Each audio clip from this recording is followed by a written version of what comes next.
As we enter into the 3rd century BCE, we see the Roman Republic that was founded in 509 BCE has now exerted control over most of the Italian peninsula. But it's not the only power in the Mediterranean. We have the remnants of Alexander the Great's empire, and we also have the Carthaginians. And you can see here that in blue that Carthage had an extensive empire that controlled most of the western Mediterranean. And so you can imagine it was only a matter of time before they come into conflict with each other. And it turns out they are actually going to have 3 significant wars. Some historians view it as the most significant and largest scale wars up to that point in history.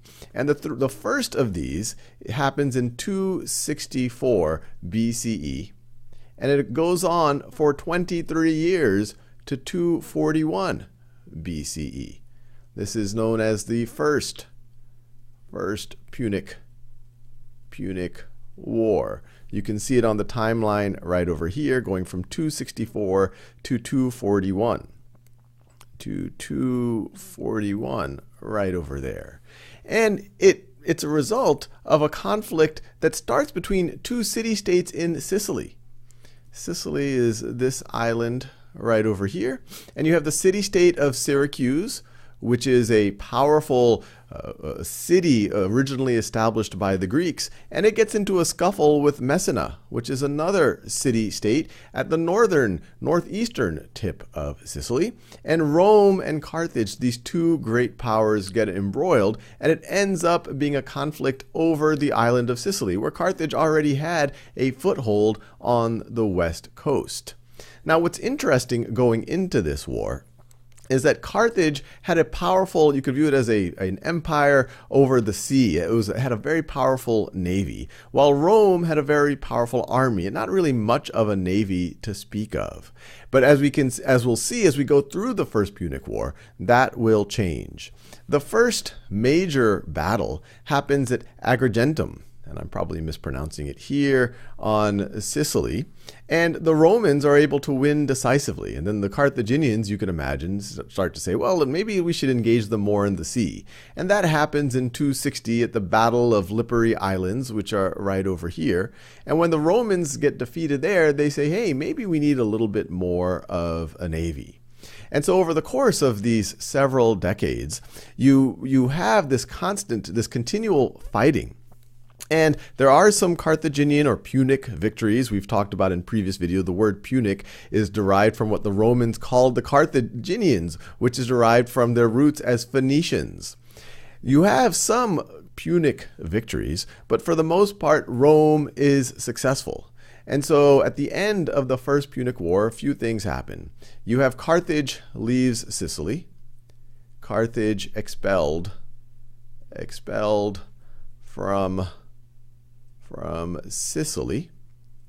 You have war indemnity. Rome tells Carthage, hey, you've got to pay us for all of the damage you've created. And so this is difficult for Carthage, because a war cost Carthage a lot. And Carthage, especially, it didn't have citizen soldiers. Its army was made up of its navy had citizen, I guess you say sailors, but its army was made up mainly of mercenaries.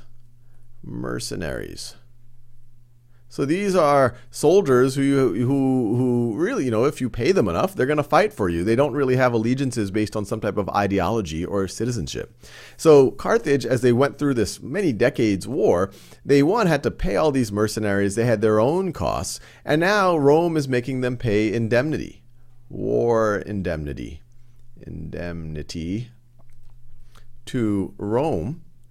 And the other, I guess you could say, side effect of this First Punic War is that it was a catalyst for Rome building its navy. Rome builds navy. And so you can imagine, especially the cost of the First Punic War, it becomes very difficult for Carthage. It actually destabilizes Carthage. A lot of the mercenaries, when they're not paid as they see they should be, they actually rise up. And from 240 to 238, you have a mercenary war.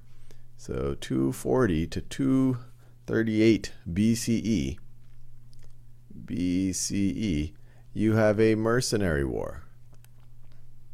Eventually, it's able to be put down by the Carthaginians, but the side effect is it weakens their hold on Sardinia and Corsica.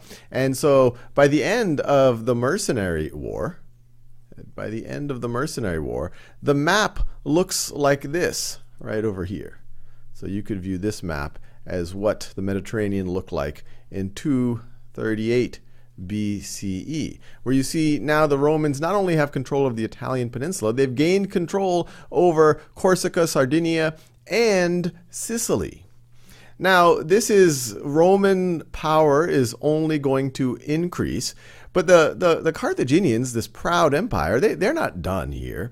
So in 218, the Carthaginian general Hannibal, the famous Hannibal, decides to attack the Romans. And he does it in an unconventional way. He attacks from the north. He takes his army, which includes elephants, through the Swiss Alps. This is an artist's depiction of Hannibal's army with its elephants going through the Swiss Alps. And they're able to wreak havoc over the Italian peninsula. And this goes on for roughly 15 years. And so from 218 BCE till 201 BCE, you have the Second Punic War. Second Punic War. And even though Hannibal's able to wreak havoc for over a decade on the Italian peninsula, he's never able to fully take control of Rome. And there's several explanations there. One is the people that he conquers kept rising up against him. They weren't just happy to be subjugated by the Carthaginians, by the Punics, I guess you could say. And he never was able to get as many reinforcements as necessary to fully subjugate Rome. And by the end of the Second Punic War, the Romans decide to take the battle to Carthage. And in 202 BCE, at the Battle of Zuma, the Romans are able to decisively beat Hannibal. Hannibal is called back to defend the homeland, and he is defeated here at Zuma. And so in 201 BCE, you have the end of the Second Punic War. And by that point, at the end of the Second Punic War, you now have Rome in control of significant chunks of the Iberian Peninsula that used to be under control of Carthage. And Carthage has really been reduced to a client state of Rome. And this is roughly what the map looks like. And after this, Rome isn't happy. I mean, this was a pretty ugly war. Hannibal was here wreaking havoc on the Italian peninsula. He was almost successful at taking over Rome. It was an existential threat to the Roman Republic. And so Carthage essentially becomes a client state of Rome. They have to pay war indemnity. They really can't have a significant army anymore or a significant navy.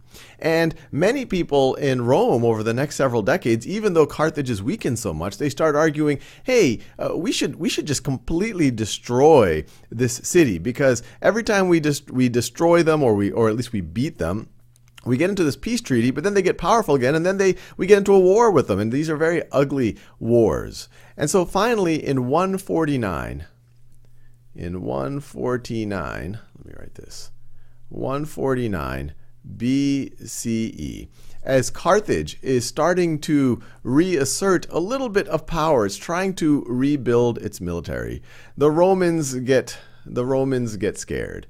And they say, you know what, let's just finish them off once and for all. And they say, all right, they start to put very onerous terms on the Carthaginians. They say, hey, move your city further inland. We don't want you to ever be a power. The Carthaginians, of course, can't say, hey, we're just going to move our entire city and we're going to cede to your demands.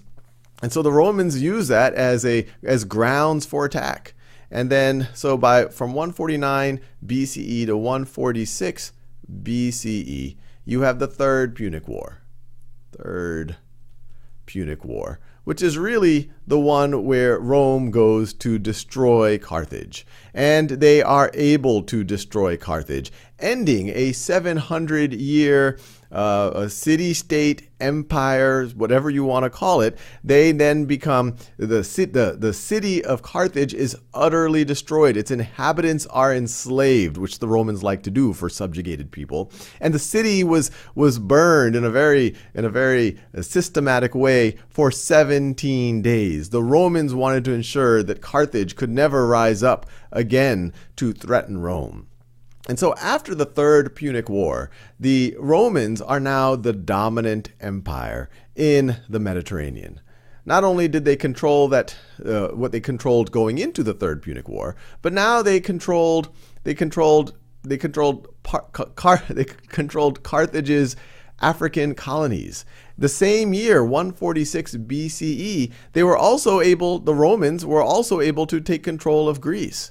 And so as we exit out of the Third Punic War, you now have a Rome that is extremely powerful. And this Roman Republic is starting to resemble this empire. It's not officially an empire yet. It's still officially a republic, but it's taking control of other people, so you could view it as an empire. It's starting to take shape as this major civilization that will eventually control the entire Mediterranean.